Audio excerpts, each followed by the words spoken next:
everyone. Happy Friday. Happy Friday. I have a couple of items for you at the top. First, the United States strongly condemns today's suicide terrorist bombing at the Internal Security Forces checkpoint on the Damascus-Beirut highway, where at least one ISF officer was killed and many others injured. We extend our deepest condolences to the victims and their families, and we wish a full recovery to those wounded in the bombing. The United States stands firmly with Lebanon's leaders and its state institutions, including the Lebanese Armed Forces, the Internal Security Forces, as they combat terrorism and work to provide the Lebanese people with calm and security. And we support the authorities' efforts to bring those responsible for the attack to justice. These attacks threaten the principles of stability, freedom, and safety that the people of Lebanon are working hard to uphold, and we urge all parties to refrain from retaliatory acts that contribute to the cycle of violence. We remain committed to our strong partnership with the Lebanese people and the Lebanese security forces to advance the goals of peace and stability. Also, I have a trip announcement. Secretary Kerry, at the President's direction, will be traveling from June 22nd through the 27th to the Middle East and Europe to consult with partners and allies on how we can support security, stability, and the formation of an inclusive government in Iraq, to discuss Middle East security challenges, and to attend the NATO Foreign Ministerial meeting in Brussels. In Amman, Jordan, Secretary Kerry will hold consultations with Foreign Minister Judah.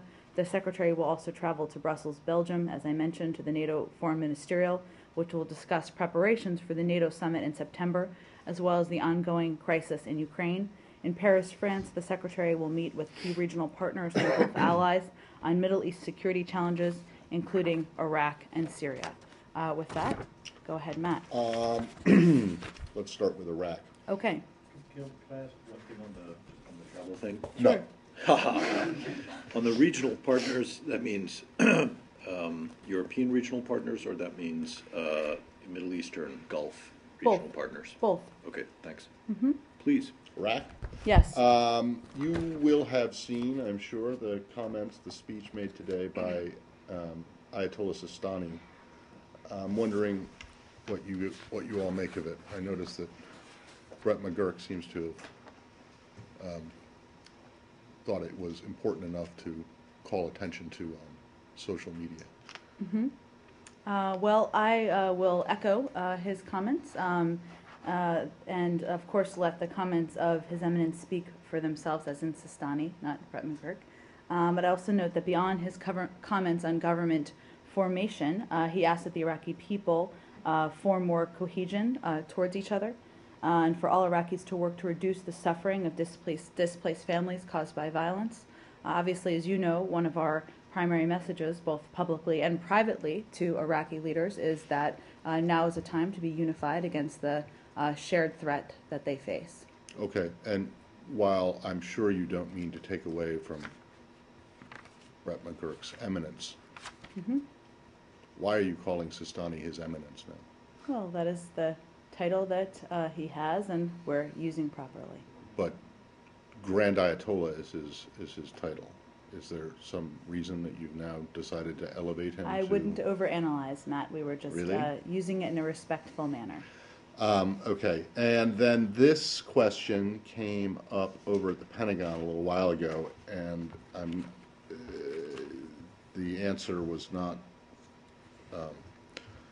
really, I mean, I'm not sure they had a specific answer to it, and that is, what is the agreement under which these advisors are going into Iraq under in terms of immunity?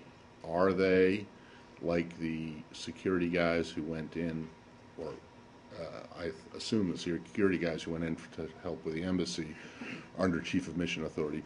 What is is there a temporary SOFA or something like that that's in place for these 300? It does not require a SOFA. I'm not sure what my colleagues over at the Pentagon said, and of course they're their personnel, so they would be the appropriate entity The answer to answer. was, I think the answer was like, don't worry about it, it's taken care of, something like that, which was not met, I think, with great,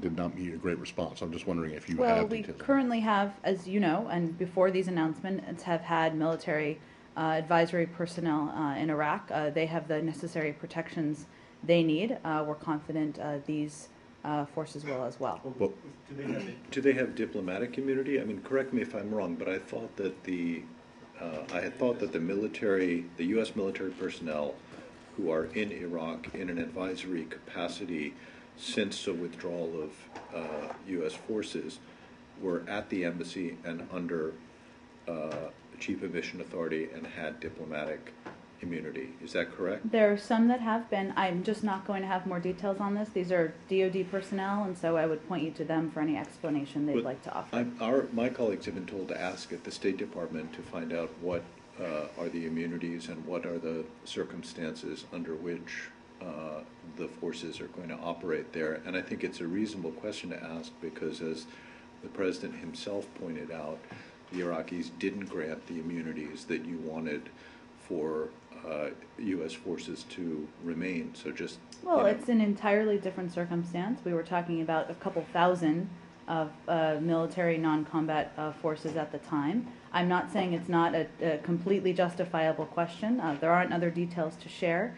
I can huddle with my Pentagon colleagues and see if there's more of a clear explanation we can Well, I get. think just one more on this for me. Yeah. Doesn't every single American soldier who is going to a foreign country deserve the immunities that you would have wanted if you had left several thousand? I mean, just because it's 300 Well, or Arshad, not I to would 10,000. first reject the tone and tenor of your question. Of course, the United States government wants to protect the rights and the immunity of any soldier, man or woman, proudly serving us overseas. But again, there are a range of means that that can be under. I don't have more details to share with all of you. I'm happy to go back to my DoD colleagues and see if there's more clarity that we can provide. I just put a fine point on it. The question is what is it that makes you confident that they will enjoy the immunities that you think that they should? Because it is a question that's made relevant by the fact that there was no SOFA in the first place, and that's why a residual force was not left there. So, but if you're saying that these 300 can go in and enjoy the immunity under some kind of a agreement that would apply to a visiting general or something like that, or someone who's just coming in, then I mean that's one possible explanation, I would think, but. Mm-hmm. The question is, why do you have the confidence now that a group of 300 special forces will have the immunity?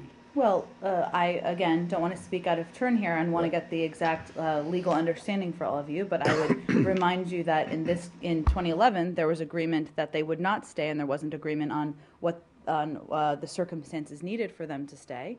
Now there is a desire for support and help from Iraq and from the United States. Right. Well, but that doesn't mean that there is something that you have in writing, which I would assume that you would want. I certainly understand your question. I will venture to see if there's more clarity we can obtain. And then I just want to make sure that I am correct in thinking that the people that went there earlier, before this 300, for the embassy, they are covered by Chief of Mission. Right. I'd have to get that level of clarity. They have the protections that are needed. I can see if there's more we can spell out on that front. Follow up on sustaining. Mm-hmm. But before that, I think it's our understanding that the Marine detachment that protect U.S. diplomatic facilities have immunity. The others, they must have some sort of special arrangements. So, I think you're asking the same question Matt and Arshad asked. That's my understanding. I want to ask you on sustaining. Go ahead. Did you sense in his speech or in his words and so on, incitement or sort of sectarian incitement that is kind of balancing the rhetoric coming from the Sunnis? Well, I think we sensed exactly as I stated, Saeed, so I'm not sure I have much more to add to my comments. But do you see that his speech came sort of in many ways to echo what President Rouhani said the other day at the border of Iraq? I wouldn't compare the two. What I conveyed very clearly, I think, about his comments is that he called for more cohesion among the Iraqi people, and certainly that's a message we also support. Well, Imam Sistani has always held to the notion that Iraq should be united and should fight foreign fighters and so on. But he also wields a great deal of power. If he wants to sort of, recruit volunteers, for instance, they would flock in the tens of thousands. Are you concerned that this speech could, be a watershed event in terms of, mobilizing and perhaps really igniting full-blown civil war? I think we've been pretty clear in the supporting what he said, which was calling for more cohesion and unity from all sectors, all sects of the Iraqi people. And on the issue of Iraq and the partition of Iraq, because for all practical purposes, it seems like it has been partitioned in three parts. Today, the Israelis received their first oil shipment from Kurdistan. Do you have any comment on that? Without going through the You're the familiar central with government. our view here, Saeed, which has not changed, that these sales and exports need to go through the central government. There's been an ongoing negotiation over that that hasn't been resolved. Elise? For a second? Sure, go ahead. Because now the Pentagon says that the U.S. is seeking a written agreement with the Iraqis. So if anything more you can add to that. would be Certainly. I much think the appreciated. answer will likely come from the Pentagon, but I will circle back with them after the briefing. Thank you. Go ahead. Just back to the whole Sistani idea. I mean, in the past, the U.S. really hasn't had much conversations with Sistani. Do you see this as you're sending, your advisors in, and as the U.S. will, certainly be involved in not dictating but helping the Iraqis with their political process? Do you see this as part of a potential working together? I mean, for the first time, it does seem maybe that your interests align with. Well, I Ayatollah wasn't Sistani. predicting a change in that aspect. I was you- asked about the specific comments, and so I was answering that specific But do you question. anticipate have you reached out to him, to any of his representatives or anything, to try and have a dialogue, as Brett McGurk has been meeting with politicians from across the political spectrum? We have reached out across the spectrum. I'm not aware of specific outreach here. I'm happy to check. Can you and see. check? Thank Sure. you. Sorry, not aware of specific outreach to Sistani. How about to Chalabi? Our officials have met with a wide range of Iraqi officials and community leaders, including Dr. Chalabi, who is, as you know, an elected member of Iraq's parliament. That should come as no surprise. Deputy Assistant Secretary McGurk has been on the ground now, I think, for about 2 weeks and has met with officials across the spectrum. Specifically with Chalabi? Chalabi, yes, he did. Chalabi recently requested a meeting with him and the ambassador, and they met with him as they have with other Iraqis to discuss the current situation in the country. Can you address the persistent reports and suggestions that the U.S. government is trying to find a way, or is encouraging, or would like to see the Iraqi political establishment ease Maliki from power?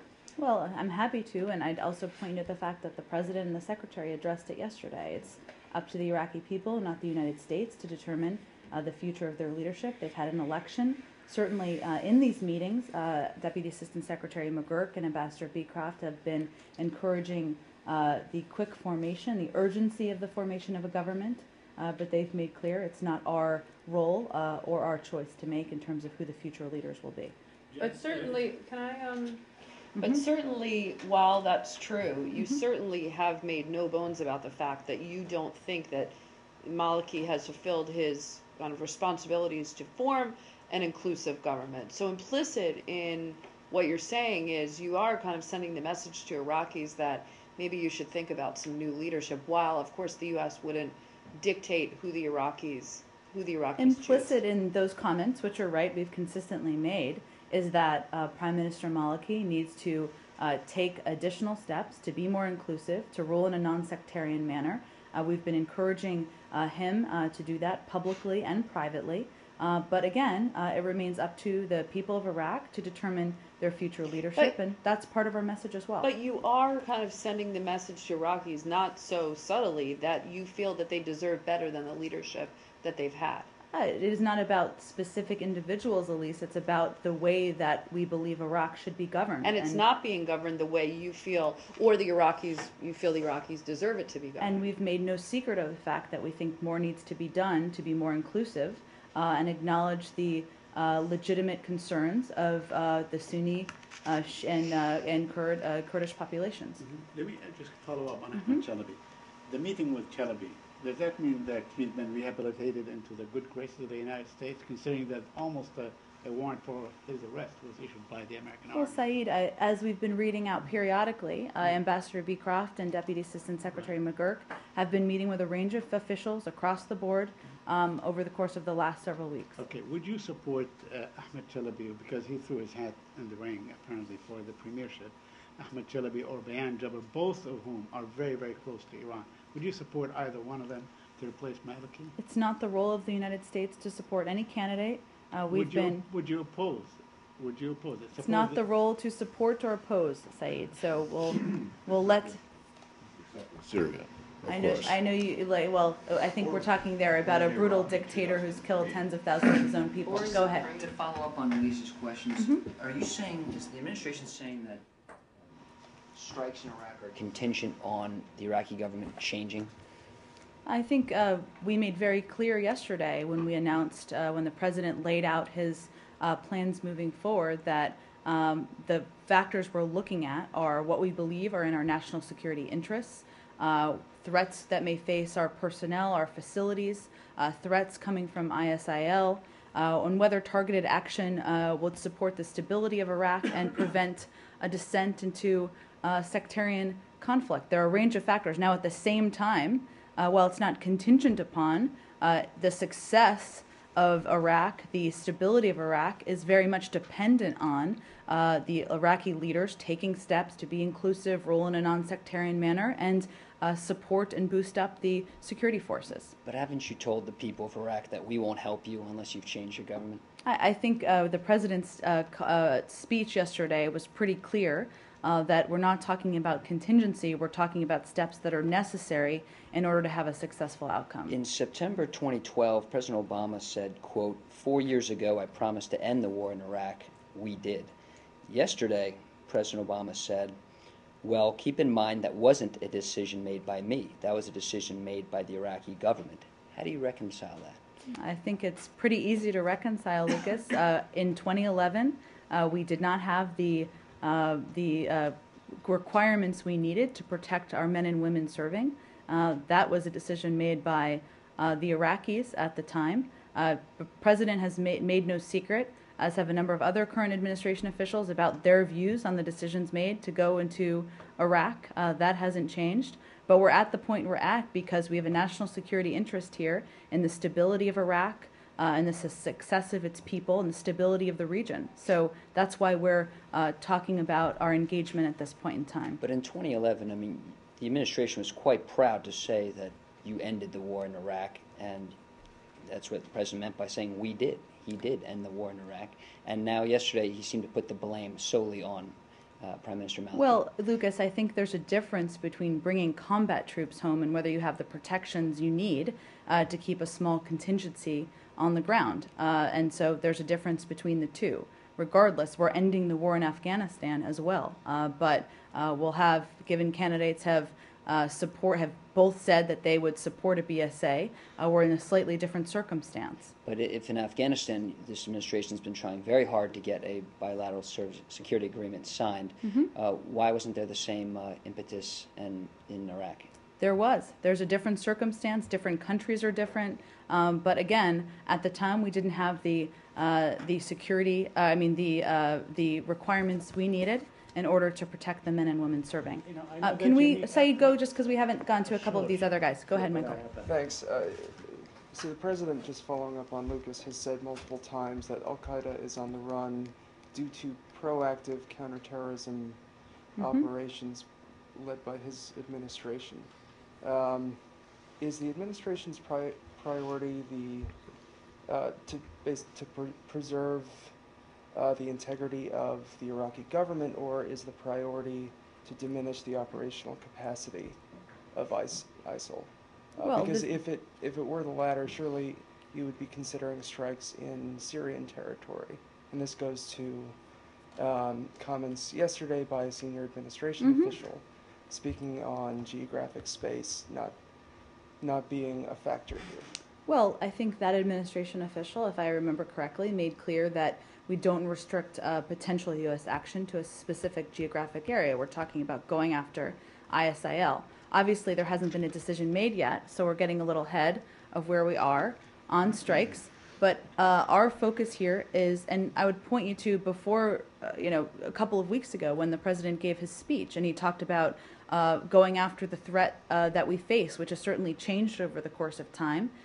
Yes, we have taken steps to decimate core al-Qaeda, but there are affiliates, as you know, that we're concerned about. We're concerned about the growth of terrorism in various parts of the world, including this part of the world, and it's about going after the threat where we face it and taking an approach that's effective in that capacity. Right, so that's why I ask if you're prioritizing one over the other, the preservation of the integrity of the Iraqi government versus a proactive policy of diminishing the operational capacity of ISIS, because if that was the priority, how long has the president been considering strikes against ISIS in Syria?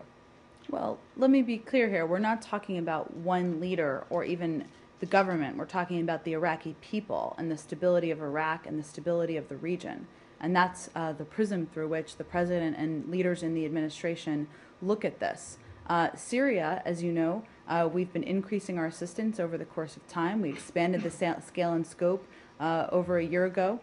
We've taken steps to support legislation that would include the authorization to the Department of Defense to train and arm the opposition. So there are a range of steps we've taken to increase our capacity and our focus there as well. So it doesn't sound like you're saying that any of the goal is really to preserve the integrity of the government. It's just to preserve the stability and security of the country for the Iraqi people. Well, it's the sovereignty of the government, certainly, but I when you say integrity of the government... No, but the sovereignty of the institution of government, but not necessarily... Basically, the question is, are the steps you're taking trying to help further Prime Minister al-Maliki assert control over his country, personally? I think the secretary addressed this during an interview earlier this week, where he said it wasn't about Prime Minister Maliki. This is about the Iraqi people, the stability of the country, the sovereignty of the country, and the national security interests of the United States. Let me just follow up on the issue of integrity. I know that the administration makes repeated pronouncements about its commitment to the unity of Iraq.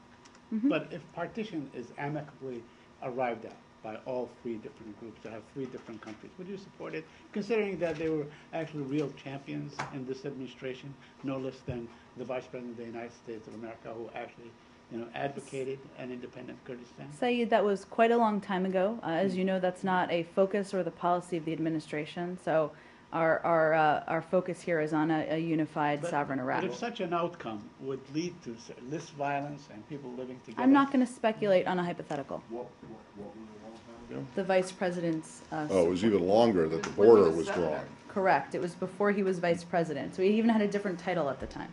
Right. But he was in a different branch of government at the time. Correct. So this government does not think federalism is the way to go in Iraq. That's never been our position. Right. But there's a lot of talk about it now, given what's happening in the country, even to overcome the sectarian tension, there would need to be more autonomy given to the various regions of the country. Our focus right now is on the threat that they all face. I'm not going to speculate on so what you would happen. believe so you're going to double down on the what some call the anachronistic British imperialist imposed border that now exists. Is that I'm is not that sure correct? if I would put it in those terms, Matt. Post but World War I border of Iraq, the existing. That's what you are intent on keeping. Is that correct? we're maybe not you, but that's what you support. You do not support any revision to the current borders of the Iraq. Nothing has Iraq. changed in our view. Go ahead, Arshad. Well, it was actually the same thing. I was going to ask it very simply. I mean, would you oppose a breakup of Iraq?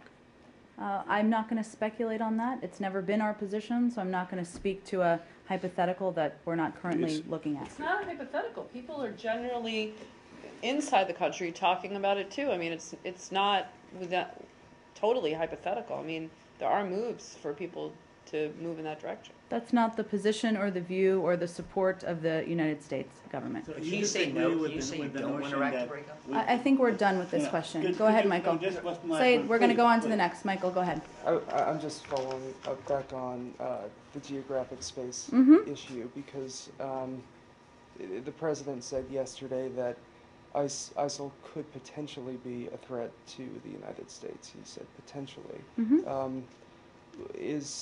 Would the administration only consider a strike on ISIL targets in Syria if they came to the conclusion that they posed a direct threat to the United States? I'm not going to or is it- box the president in or out here. I think I outlined what the factors are that we're considering. Okay. Go ahead. On Turkish hostage crisis, do you have any kind of update on those hostages? I do not have any update for you. Obviously, we remain concerned about these hostages as we have been. We've been in touch, of course, consistently with the government of Turkey, but I don't have any specific update for you. Has the Turkish government asked any kind of help? Last time you said you would check for it. I just don't have any update for you on it. It looks like the first Kurdish oil, I think, is waiting at Israel via Turkey. Is about to be delivered, as far as we see from the reports. Do you have any Yep. I think I addressed this when Saeed asked the question. to Israel? Yep. Do you- Yes. Yep. Okay. Same Okay. question. Go ahead. I want to turn to Africa, a human rights Oh, do you mind? issue. Let's just finish Iraq and then we'll go on to a new Sure. topic if that works. Samir, go ahead. Any update on any contacts you may have with the Iranians about Iraq? No new contacts. And maybe we can wrap this up with, ahead of his trip to the Middle East and Europe, has the Secretary been in contact with anyone regarding the Iraq situation? He did speak with Foreign Minister Fabius this morning. Let me just pull up the quick readout of that one moment. And I expect he'll continue with calls over the course of the weekend. They talked about our shared concern about the threat from ISIL. The Secretary talked about his plans to return to the Middle East and Europe to consult with partners next week. They also talked about Ukraine and President Poroshenko's peace plan and the declaration of a ceasefire today. So that was the thrust of their Okay. conversation. Can we can go to Africa first, but and Just one Ukraine. Sure. follow-up on readouts. Has the Secretary spoken to Prime Minister Netanyahu or anyone He has not spoken with him today. No. I have one more on Iraq.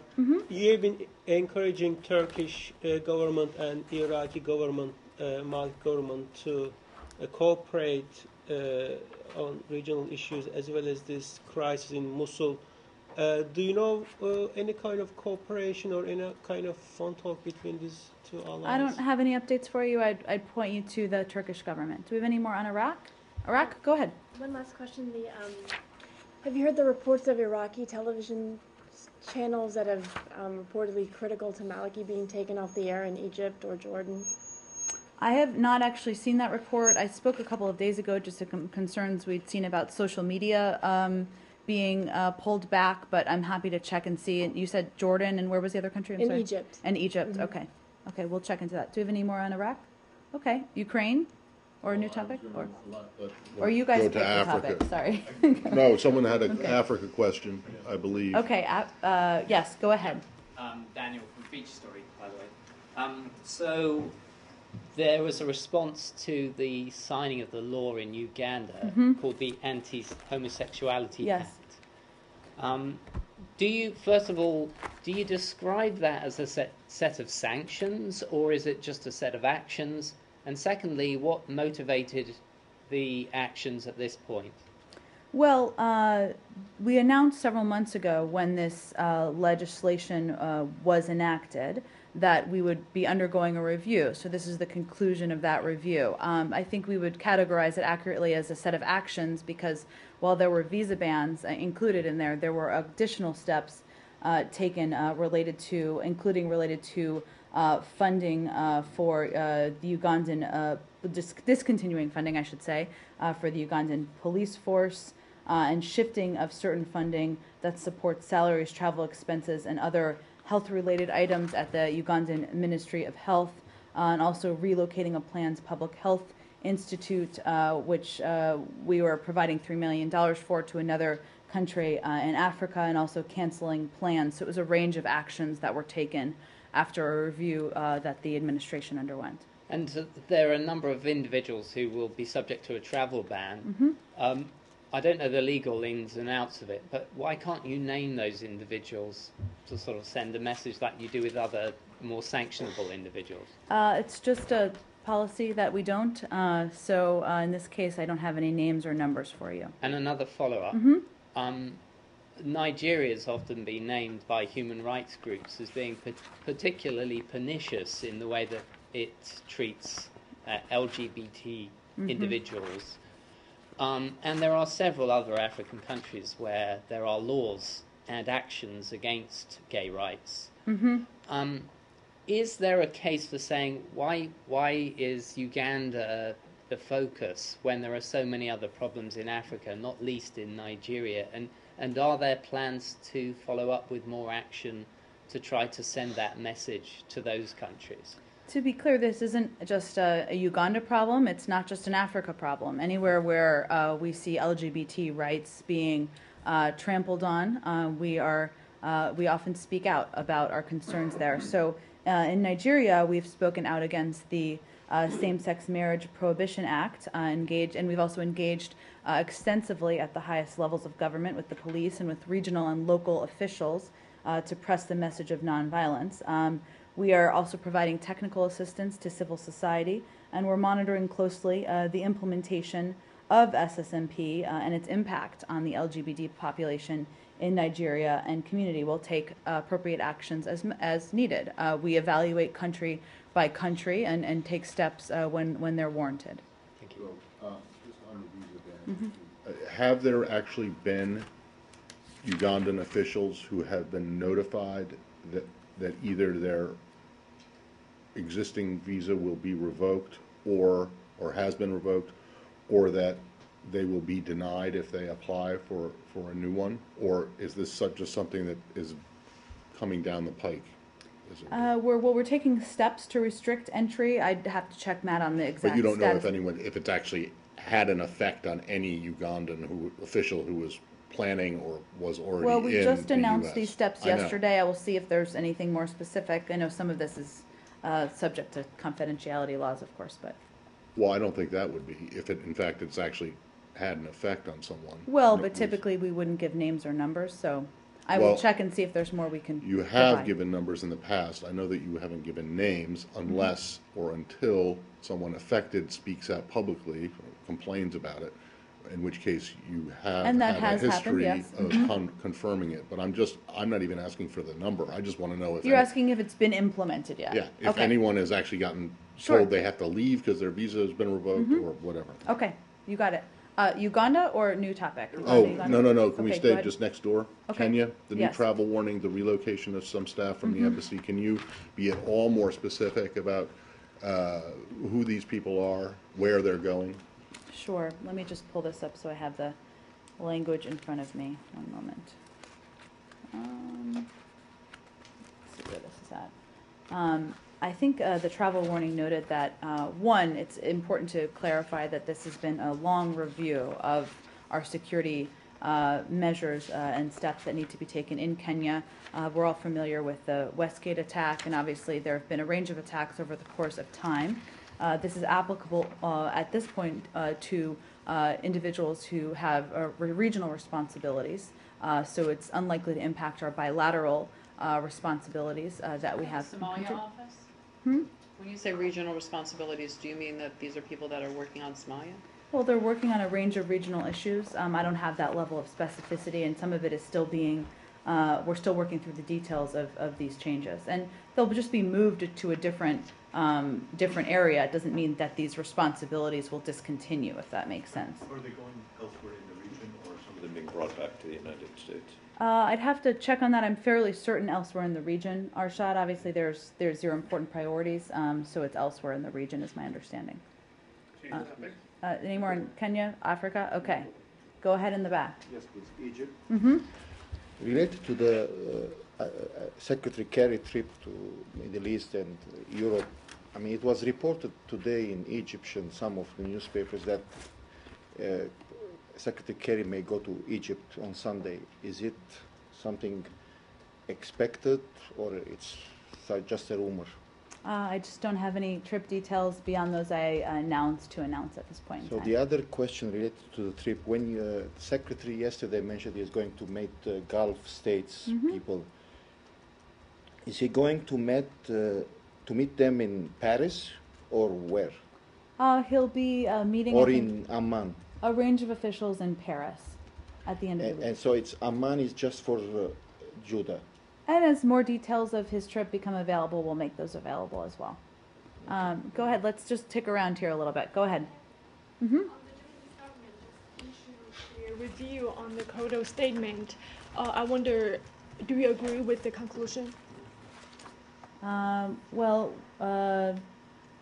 view is that the apologies extended by the previous Prime Minister and former Chief Cabinet Secretary Kono marked an important chapter in Japan improving relations with its neighbors.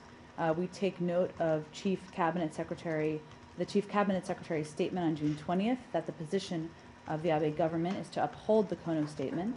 As you know, we've consistently encouraged Japan to approach this and other issues arising from the past in a manner that is conducive to building stronger relations with its neighbors, and that remains our focus. But do you think it's necessary for Japanese government to take this review because, you know, this is a very sensitive topic to South Korea and China? Well, as President Obama said during his visit to Asia, because South Korea and Japan have so many common interests, it's important that they find a way to resolve the past in the most productive manner and look to the future and how they can work together on issues they share. And we know President Obama, when he was in Japan, he has been calling Japan to take more proactive steps to address this issue. So do you think Japanese government has been following his advice? Well, I think what he said when he was there is that they need to look to the past and look to the future. And obviously part of looking to the future is determining a way to work together and put events of the past behind you. But it seems Japanese government is looking back, not the future. Well, we're encouraging them to look forward. Go ahead. On the same Sure. topic. So you don't believe that the review itself undermines the Kono statement? Well, again, I'd point you to the Chief Cabinet Secretary's statement that the position of the Abe government is to uphold the Kono statement. So I'd point you to that. Go ahead. If you look at the conclusion, which is that the South Koreans and the Japanese have cooperated, some people believe that that in and of itself creates doubt about the Kono statement. Do you agree with that? Well, I'd point you to the position of the Japanese government, which they've clearly stated. Do you believe that this is an unhelpful step? I think our focus is on encouraging them to work with South Korea on the issues that they share a concern about. Go ahead. Are still in the region? Sorry, or one more. Okay. Go ahead. Go ahead. Go ahead. Okay. Okay. So, sorry. So polite all around. Go ahead. So, South Korea says that it's going to do. Go ahead. South Korea says that it's going to do its own assessment of the review's outcome and take action with the international community. Is this something that you would support? I think I would point you to what I've just stated, that we believe South Korea and Japan have a range of issues and concerns they share, and we encourage them to focus on those moving forward. Go ahead. Yeah, on China, I wanted to see if you have a reaction to their decision to move, now it seems, multiple other oil rigs off the coast of Vietnam. Well, we've seen those reports. Two are near Taiwan. One, I think, is just outside Vietnam's exclusive economic zone. And the fourth one, I can't remember right now, but. Right, and in our, we are of course aware of the reports that China is towing additional oil rigs to different locations in the South China Sea. As Arshad mentioned, I think there's not a great deal of information at this point as to where they're headed.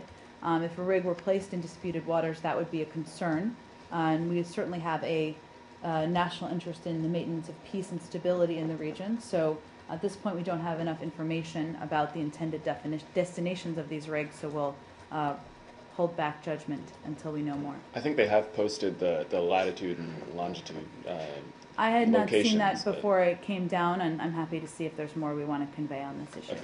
But Go ahead. it's okay with you if the oil rigs are within the Chinese continental shelf. Well, I think our concern all along here has been when it travels into disputed waters and some of the aggressive actions that have been taken. So we'll be watching closely, and if we need to speak out further about it, I'm certain that we will. And I wonder, do you have any reaction given the Chinese State Consul Yang Jiechi just visited Vietnam, but it seems there was no progress has been made between China and Vietnam on the oil rig issue? Well, we support diplomatic means of resolving these issues, and we certainly hope they will continue until they're resolved. Jen, when the first Chinese oil rig was deployed off the coast of Vietnam, you said it was I can't remember if it was you or Marie, but you said it was a provocative and destabilizing move. Yes. Would you say that these most recent actions, would you use those same words to characterize Well, these I most want to recent know actions? more about where they are and what they're doing, and we stand by the comments we've made, and I think we've both repeated those. So we're certainly encouraging Chinese and both sides to refrain from provocative actions. Arshad, do you have another in the region? Well, yeah, on India, there are reports that India is significantly expanding the capacity of a covert nuclear facility. Do you have any comment on that? Well, we've seen the article, but we're not, it's one report, I believe. We're not in a position to speculate on its conclusions. We remain fully committed to the terms of the 123 agreement and to enhancing our strategic relationship. Nothing to be provided, nothing we provide to India under the Sivnuc agreement may be used to enhance India's military capability or add to its military stockpile, but we don't have enough information or confirmation of the report to speak to that. Great. And I'm sorry, you're right. It was one report, the James report that I was referring to. Am I not correct, though, in understanding that such military facilities were explicitly excluded from the Indian Civil Nuclear Agreement? So in other words, you have no right or ability to, the Indian Civil Nuclear Agreement doesn't apply to such military facilities, correct? Well, my understanding of it, Arshad, is that that nothing provided to India can be used to enhance their military capability. I'm not certain, obviously that would be highly speculative about this, given there's only one external report that's not a reflection of a U.S. government report. So. Can we change the topic? Sure. Okay. Palestinian-Israeli tensions. Since we spoke last, has anything changed to sort of convince you that what Israel is doing is collective punishment? I have nothing to add to what I've stated over the last couple of days. You're aware that maybe 200 more have been arrested since then? Homes been demolished. They raided the university. They raided a refugee camp. They destroyed a nursery today. They killed a 16-year-old Palestinian, injured many others. That does not, as far as you're concerned, fall under collective punishment. Saeed, as I've said over a couple of times, but it is certainly worth repeating, we have been in touch with both parties. We urge all parties to exercise restraint and avoid steps that could destabilize the situation. We're concerned by the death today of 2 Palestinians in the West Bank and seeking additional information on the incidents that took their lives. And we'll continue to offer our full support to the efforts by Israel and Palestinian Authority to find the 3 missing So teenagers. do you consider what Israel is doing to be proportionate to the search for the 3 missing I think young we've settlers? made our position clear here, Saeed. I'm not going to have more to add to the one last comments I've question made. on Israel. Israel was elected to head the Committee on Decolonization of the UN. Do you advise the Israelis to begin by decolonizing the West Bank? I haven't even seen that report, Saeed. If there's more to say, I'll happy to check. Just on this and realizing that you're not going to go into, or I don't think you're going to go into whether or not you think that either side is showing restraint. But do you think that either side that is listening to you and heeding your calls for restraint? Well, Matt, I'm not going to do a day-by-day analysis. We continue to call for it because obviously more restraint is needed. And more restraint is needed from both sides, or just from one side? It's important that they continue to keep that in mind as they deal with this Right. difficult situation And you on the said ground. you were seeking more information about the deaths of 2 Palestinians. Correct, just happened today. Right, from whom? From the Israelis, I believe. From the Israelis. But are you also seeking it from the Palestinians? Well, certainly, from any side that has information. I believe any investigation would likely be run by the Israeli Right. side. Okay, and then there are some Israeli officials who are pointing their finger at a apparent Hamas operative who lives in Turkey as being the mastermind of this of this incident. Do you have any reason to suspect to think this is correct or this is incorrect, or do you have any reason yet to be 100% confident that in fact Hamas is behind this? I don't have any new information beyond what we have stated over the last couple of days. Michael? I know what you've said over the last couple days, but do you consider just holistically Israel's actions justified as you've seen them play out? I'm just not going to characterize it further. We've continued to call for restraint, and obviously we have conversations through our own diplomatic channels. And I'm not sure if you've put out anything on this or if you've been asked about this. If you have, I apologize. Okay. Go ahead. But the hashtag Bring Back Our Boys, is there any, have you tweeted that out? Do you plan on it? Do you support it? Do you sympathize with it? I have not personally, but certainly the effort to take every step to bring the 3 missing teenagers home, I would support. We would all support, and we've offered our assistance to do everything we can. Ukraine,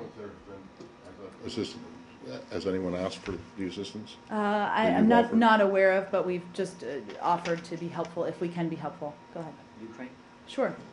Earlier today, the Russian ambassador to the United Nations denied that Russian armed vehicles were crossing into Ukraine. How do you respond to that?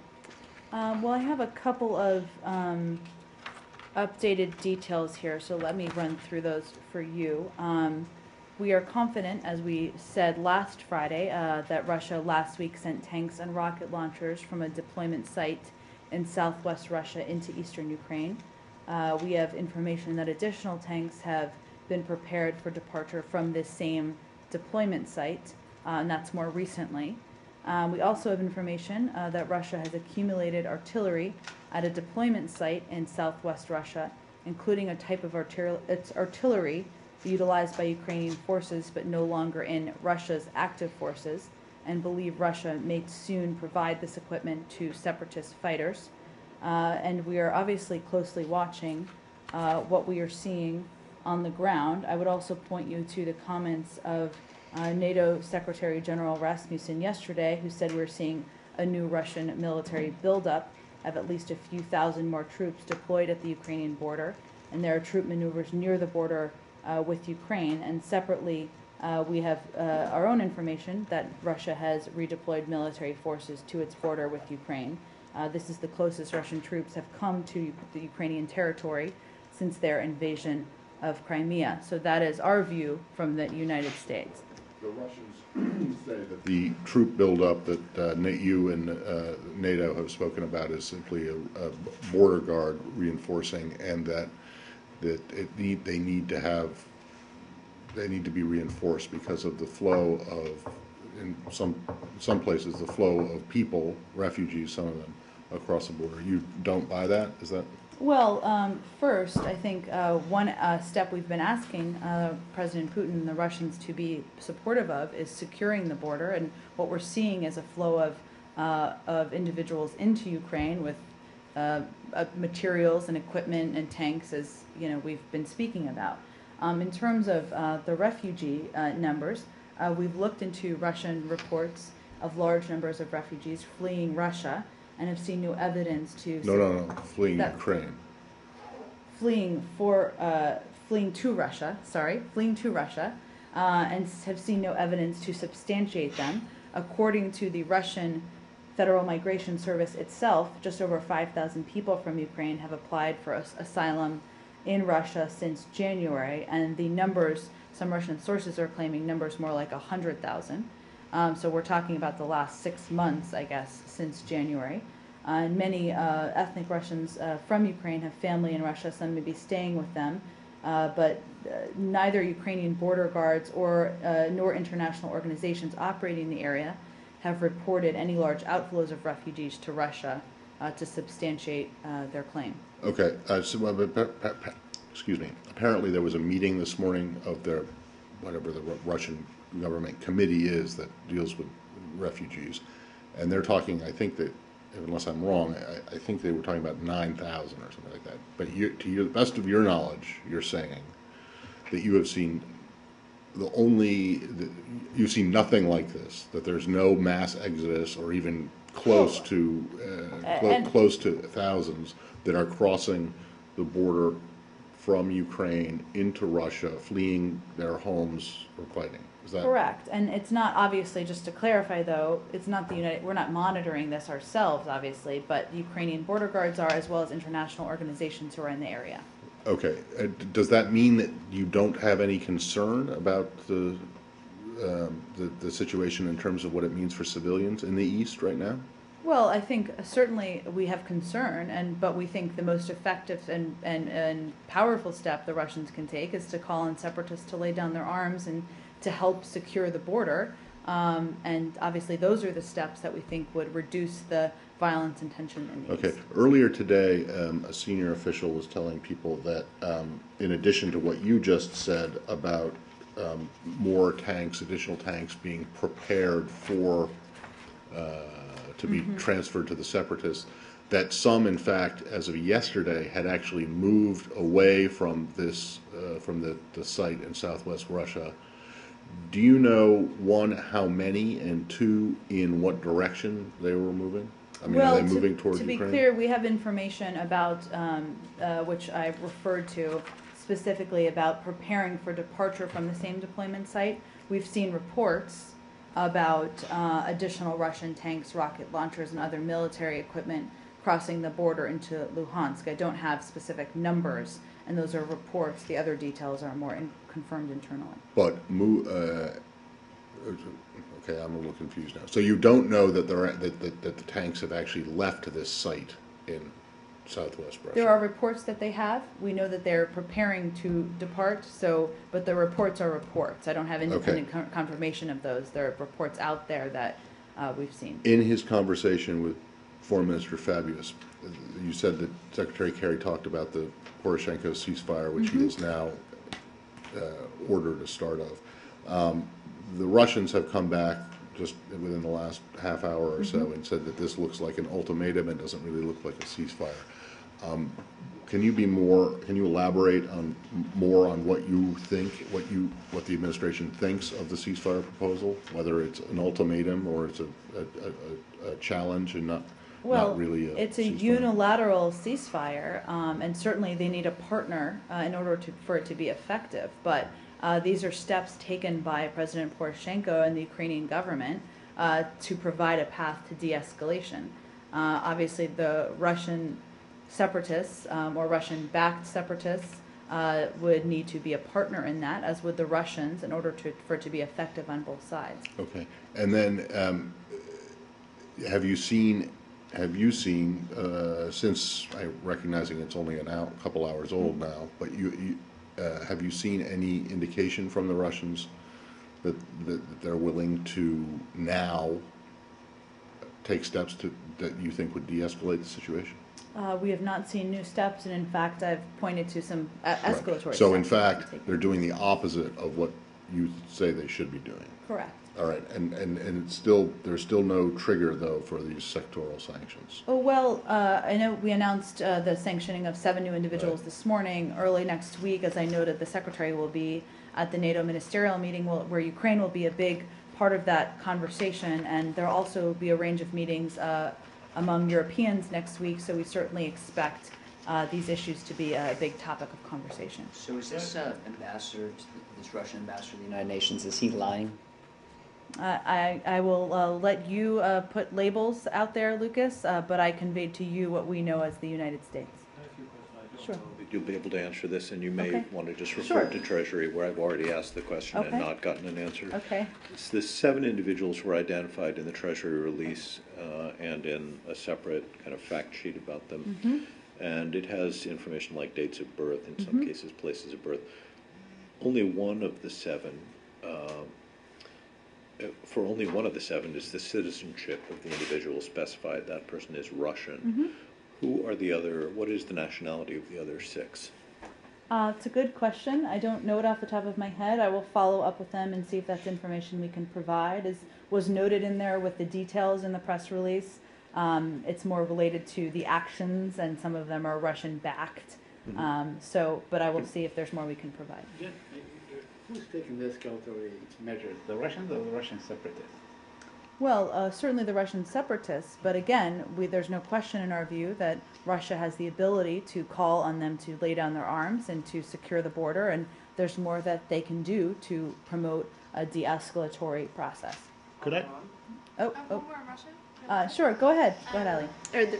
In Russia, in the region, there was sort of the latest example of Russia's fabrication of stories, and I would also defer to Matt on this line of questioning because it involved him, but I just Go on. but I just want to get your take on it, and what do you make of that story that was out there today? To be clear, and I used social media to tweet about this earlier today, but there was a report about comments I made that were comments I never made, and so I would first clarify that, but I would say, broadly speaking, that the tactics of fabricated news stories and a range of vicious personal attacks that I and others have been a victim of are not steps you take when you're operating from a position of strength. And there's no question that the more we talk about our support for a strong, sovereign Ukraine, the greater the attacks become.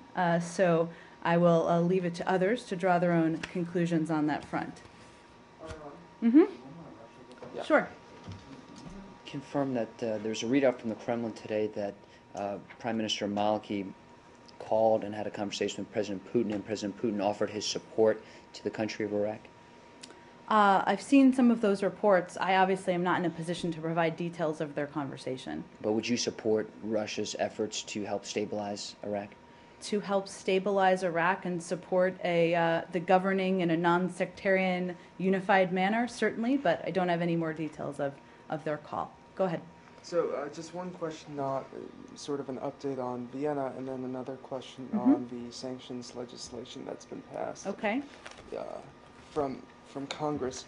On the Vienna aspect of this, Zarif had some pretty harsh words today. He used the words unreasonable and unacceptable for the Western demands going into the talks. He said there were indications that the P5 is not serious. He said that Iran is planning to maintain a resistance economy in the expectation that sanctions won't be lifted, so on and so forth. He said that the U.S. has some difficult decisions to make. Well, I would say, first, I know there was a background briefing that was provided on the ground, which answered a range of questions. Our view is that if Iran is open to having a peaceful program, and they are as concerned about the impact of their sanctions as they've said, then it should be easy for them to make some of these tough decisions. I think, as was noted in this briefing, we're at a crucial moment in these negotiations, and while this week was constructive, it was also tough, and the discussions were long, they were intense, and obviously we have more gaps to narrow here. Our team will be working around the clock. I believe the next round has been announced with political directors meeting in Brussels next week, and the talks resuming July 2nd.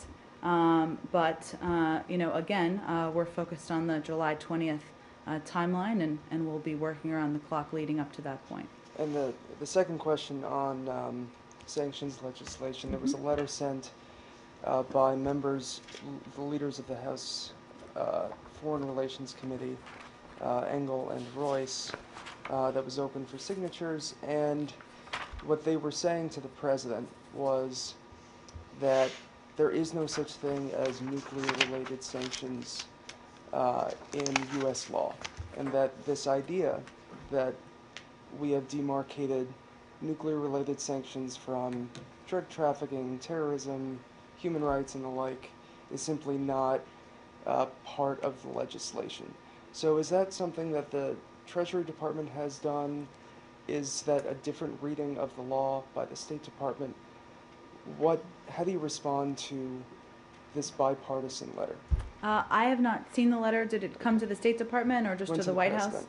I would point you to the White House, and I can circle back with our team and see if we've analyzed the letter, if there's more of a response we can offer. Do you have any comments on the IAEA report that was revised today that shows Iran is actually moving forward on getting rid of all its enriched uranium?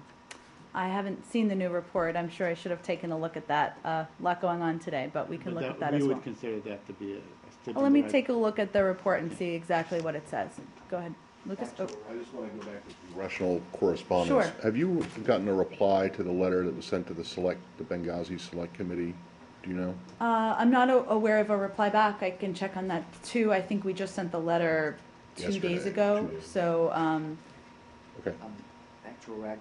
Is there any comment about the discovery of Sunni extremists taking over Saddam Hussein's chemical weapons facility? So I know there's been a lot of confusing information about this. Let me speak to that if I can. One moment. We're certainly concerned about ISIL seizing this complex, but let me be clear on what this is. This material that is there dates from the 1980s. It's been stored in the bunker since the dismantlement efforts in the 1990s and reinforced by the UN monitoring, inspection, and verification commitment in the 2000s.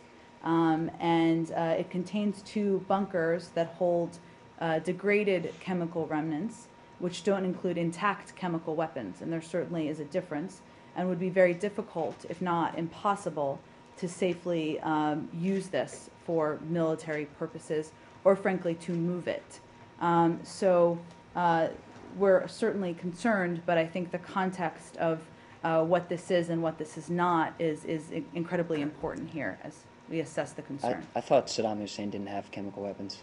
Well, this is a complex that has some remnants from back in the 80s that we've known about for some time, so it wasn't a new piece of information. The same issue, I mean, so you think your assessment or you understand that it is not harmful? It poses serious health hazards to anyone attempting to access the bunkers, and that is certainly the case. But these are not intact chemical weapons, and it would be very difficult, if not impossible, to use them in a military capacity. Maybe you should be encouraging ISIL to go into them, no? It's a military tactical approach. We'll know where the letter comes from. Very quickly. Libya? Can you update us on the status of Ahmed Abu Khtala? Is he in transit? Is he heading toward Washington, D.C.? He has been. I don't have any specific updates on arrival. He's been aboard a ship, so I don't have any new details to provide to you. Now, the story that apparently he told was really a story that almost, it goes along with what was initially stated by the administration, that it was, the whole thing was ignited by the burning of the Quran and whatever that is, or the video, actually, that there was in response to the video. So do you think that once he's in a court setting, that this story would be sort of taken stock again? Well, we'll have to see what happens in a court setting, Saeed. Go ahead. Okay. Is there no one in this room who has nothing better to do on this lovely Friday afternoon? Yes. Good question. Thank you. We can talk after. Thank you.